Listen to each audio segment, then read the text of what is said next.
कभी आपने सोचा है कि भारतीय रेलवे में राजधानी एक्सप्रेस से भी पहले ऐसी कौन सी ट्रेन थी जिसमें सफर करना किसी शाही अनुभव से कम नहीं माना जाता था? एक ऐसी ट्रेन जिसने पहली बार भारतीय यात्रियों को एयर कंडीशनड यात्रा, वेस्टिबल कोचेस और रेस्टोरेंट कार जैसी सुविधाओं का स्वाद चखाया। लेकिन समय के साथ यह ट्रेन अपनी पहचान खो बैठी और एक नए नाम के पीछे इसकी असली कहानी कहीं दबकर रह गई। आखिर कौन थी यह रहस्यमयी ट्रेन? आइए जानते हैं इसकी पूरी कहानी। स्वतंत्रता के बाद भारतीय रेलवे एक नए दौर में प्रवेश कर रही थी।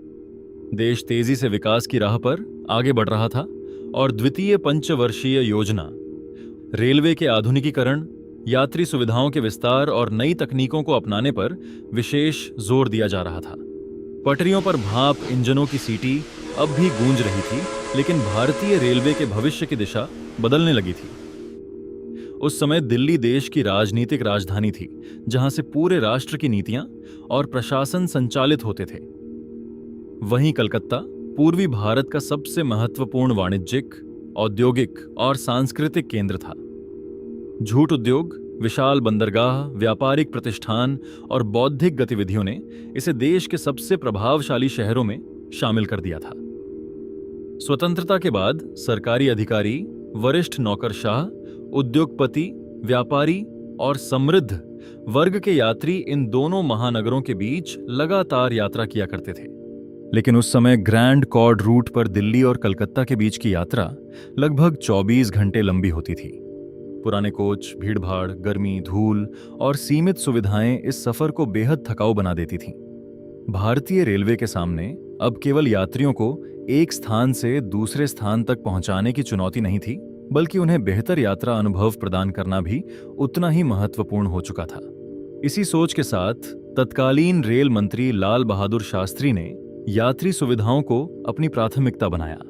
अपने कार्यकाल के दौरान उन्होंने तीसरी श्रेणी की सेवाओं में सुधार, क्लास व्यवस्था के पुनर्गठन और प्रीमियम श्रेणी की वातानुकूलित सेवाओं के विस्तार पर विशेष ध्यान दिया। उनकी दूरदर्शिता यह थी कि दिल्ली और कलकत्ता के बीच की दूरी केवल भौगोलिक दूरी बनकर न रह जाए, बल्कि यह मार्ग देश के प्रतिष्ठित यात्रियों के लिए आरामदायक, तेज और शानदार यात्रा का प्रतीक बने। तत्कालीन प्रधानमंत्री जवाहरलाल नेहरू के नेतृत्व और शास्त्री जी की इसी दूरदर्शी सोच के परिणाम स्वरूप वर्ष 1956 में भारतीय रेलवे ने कलकत्ता और दिल्ली के बीच एक नई प्रीमियम रेल सेवा शुरू करने का निर्णय लिया। इस ट्रेन को 81 अप हावड़ा से दिल्ली और 82 डाउन दिल्ली से हावड़ा के रूप में शुरू किया गया, जो एक बाईवीकली एयर कंडीशनड वेस्टिबल एक्सप्रेस थी। हावड़ा से यह प्रत्येक मंगलवार और शुक्रवार को संचालित होती थी, जबकि नई दिल्ली से इसकी सेवा बुधवार और रविवार को उपलब्ध थी। दिलचस्प बात यह है कि उस समय इस ट्रेन में आधुनिक ICF रेक का उपयोग नहीं किया गया था। इसके लिए विशेष रूप से तैयार किए गए कोचों का इस्तेमाल किया गया, जो उस दौर के हिसाब से अत्यंत आधुनिक और शानदार माने जाते थे। ट्रेन के शानदार एयर कंडीशनड फर्स्ट क्लास कोचों को Hindustan aeronautics limited HAL Bangalore द्वारा डिजाइन और निर्मित किया गया था। इन कोचों का आंतरिक भाग लकड़ी की आकर्षक फिनिशिंग से सुसज्जित था, जो यात्रियों को किसी लग्जरी होटल जैसा अनुभव प्रदान करता था। इसके अलावा ट्रेन में air conditioned chair car coaches भी शामिल किए गए थे। इस सेवा की सबसे बड़ी विशेषताओं में से एक थी वेस्टिबल सिस्टम, जो उस समय भारतीय रेलवे में बेहद दुर्लभ और आधुनिक सुविधा मानी जाती थी। इससे यात्री चलते हुए ट्रेन के एक कोच से दूसरे कोच में सुरक्षित रूप से जा सकते थे। हालांकि पूरी ट्रेन पूर्णतः वातानुकूलित नहीं थी। इसमें फर्स्ट क्लास और थर्ड क्लास के कुछ नॉन AC कोच भी शामिल थे। ये कोच न तो वेस्टिबल से जुड़े हुए थे और न ही वातानुकूलित थे। इस रेक को तैयार करने के लिए खड़गपुर वर्कशॉप में मौजूदा नॉन इंटीग्रल कोचेज में व्यापक संशोधन किए गए थे, ताकि वे अधिक गति और बेहतर संचालन के लिए उपयुक्त बन सकें। बाहरी रूप से इन कोचों की रंग योजना भी बेहद आकर्षक थी। खिड़कियों के ऊपर क्रीम कलर और नीचे मरून कलर की लिवरी दी गई थी, जिसने इस ट्रेन को भारतीय रेलवे की सबसे विशिष्ट और प्रतिष्ठित सेवाओं में शामिल कर दिया।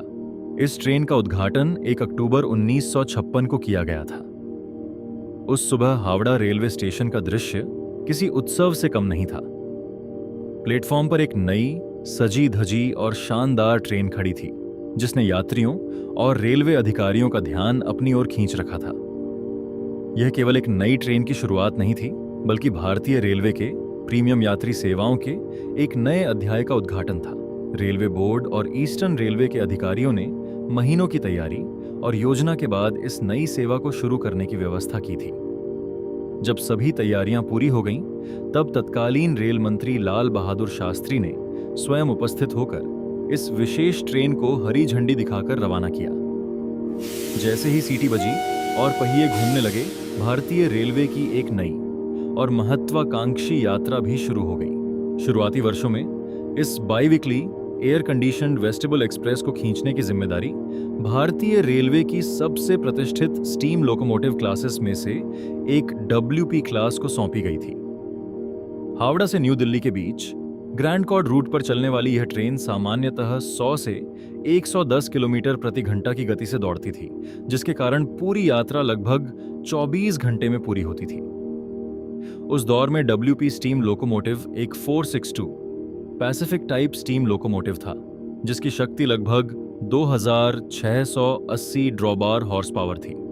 इसकी अधिकतम डिजाइन गति 115 किलोमीटर प्रति घंटा निर्धारित की गई थी, जबकि नियमित परिचालन में इसे लगभग 110 किलोमीटर प्रति घंटा तक सुरक्षित रूप से चलाया जाता था।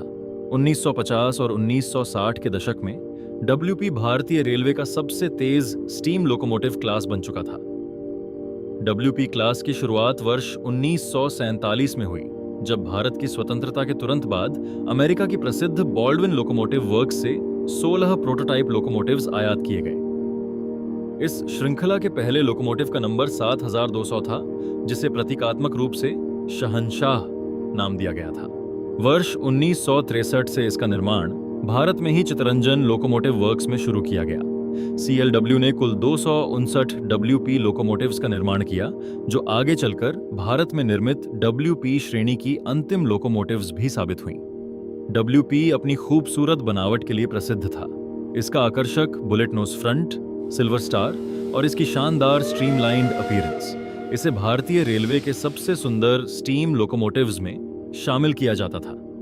जब यही WP लोकोमोटिव्स इस प्रीमियम एयर कंडीशनड एक्सप्रेस को खींचते हुए ग्रैंड कॉर्ड की पटरियों पर दौड़ते थे, तब यह केवल एक ट्रेन नहीं होती थी, बल्कि भारतीय रेलवे के बदलते भविष्य और आधुनिकता की ओर बढ़ते कदमों का प्रतीक बन जाती थी।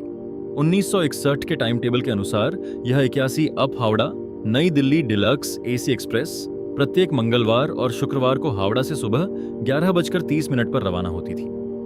रास्ते में यह आसनसोल, धनबाद, गया, मुगल सराय, आज का पंडित दीनदयाल उपाध्याय जंक्शन, इलाहाबाद, आज का प्रयागराज, कानपुर सेंट्रल, इटावा, टूंडला, अलीगढ़ और दिल्ली जंक्शन होते हुए अगले दिन सुबह 10:10 पर नई दिल्ली पहुंचती थी।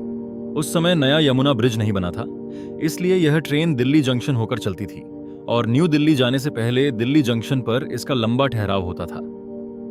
आमतौर पर यह ट्रेन हावड़ा से मुगल सराय तक WP क्लास स्टीम लोकोमोटिव द्वारा खींची जाती थी, जबकि मुगल सराय से न्यू दिल्ली तक नॉर्दर्न रेलवे की WP लोकोमोटिव इसकी जिम्मेदारी संभालती थी।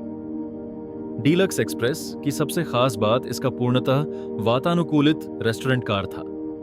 उस दौर में रेस्टोरेंट कार में बैठकर भोजन करना अपने आप में एक शानदार अनुभव माना जाता था और यात्रियों के लिए डिनर लेना किसी विशेष अवसर से कम नहीं होता था।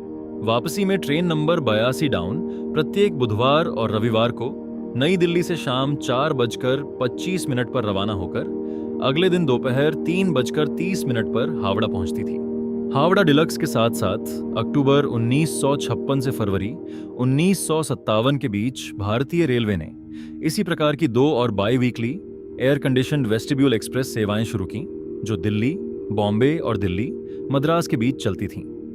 इन ट्रेनों के रेक्स भी काफी हद तक कॉमन रखे जाते थे और उनका बेस सर्कुलेशन हावड़ा, नई दिल्ली, बॉम्बे सेंट्रल, नई दिल्ली, हावड़ा के रूप में संचालित होता था। इसके बाद वर्ष 1964 में दक्षिण एक्सप्रेस को एक नॉन AC ट्रेन के रूप में शुरू किया गया। शुरुआत में यह बाई-वीकली सेवा थी, लेकिन बाद में इसे सप्ताह में 5 दिन तक बढ़ा दिया गया। यह उन्हीं दिनों चलती थी जब ट्रेन नंबर 21 अप और 22 down Madras new Delhi air conditioned express नहीं चलती थी। आगे चलकर यही ट्रेन आज की प्रसिद्ध दक्षिण एक्सप्रेस बनी। इसी प्रकार बॉम्बे रूट पर डिलक्स एक्सप्रेस की लोकप्रियता बढ़ने के साथ इसकी फ्रीक्वेंसी भी 1960 के दशक में ट्राई वीकली कर दी गई। फिर 11 जुलाई 1968 को पश्चिम एक्सप्रेस शुरू की गई, जो सप्ताह में 4 दिन उन्हीं टाइमिंग्स पर चलती थी जिन पर डिलक्स एक्सप्रेस चलती थी। हालांकि इसमें डिलक्स की तरह पूर्ण एसी रेक नहीं था, बल्कि एक नियमित रेक का उपयोग किया जाता था। आगे चलकर यही ट्रेन आज की पश्चिम एक्सप्रेस के रूप में विकसित हुई। 1965 के बाद और 1969 से पहले किसी समय इस डीलक्स एक्सप्रेस को नया आईसीएफ रेक मिला, जिसकी पहचान उसकी आकर्षक red and cream band livery थी। बाद में जब पहली राजधानी एक्सप्रेस शुरू हुई तो उसे भी इसी रंग योजना के साथ एक संशोधित आईसीएफ रेक प्रदान किया गया, जिसमें पहली बार पैंट्री कार सर्विस की शुरुआत हुई। हालांकि पैंट्री कार के आने के साथ ही उस दौर की प्रसिद्ध एसी रेस्टोरेंट कार सर्विस धीरे धीरे इतिहास बन गई। उस समय एसी 2 टियर और एसी 3 टियर जैसी श्रेणियां अस्तित्व में नहीं थीं। इन ट्रेनों में केवल फर्स्ट क्लास एसी और एसी चेयर कार कोच ही लगाए जाते थे। साथ ही ये कोचेस सेल्फ जनरेटेड नहीं थे। पूरी रेक को पर्याप्त विद्युत आपूर्ति देने के लिए दोनों सिरों पर पावर कार्स लगाए जाते थे, ताकि एसी कोचेस में बिजली की कोई कमी न हो और ट्रेन उच्च गति पर भी सुचारू रूप से संचालित हो सके। तो ये थी डीलक्स एसी एक्सप्रेस की रोमांचक यात्रा, जिसने 1956 में भारतीय रेलवे में लग्जरी रेल सफर की नई परिभाषा लिखी। Air conditioned coaches, vestibule system और शानदार रेस्टोरेंट कार जैसी सुविधाओं के साथ यह अपने दौर की सबसे प्रतिष्ठित ट्रेनों में गिनी जाती थी। लेकिन 1969 के बाद इसकी कहानी ने एक नया मोड़ लिया। अगर आप जानना चाहते हैं कि यही ट्रेन आगे चलकर पूर्वा एक्सप्रेस में कैसे परिवर्तित हुई, तो हमें कमेंट करके जरूर बताइए।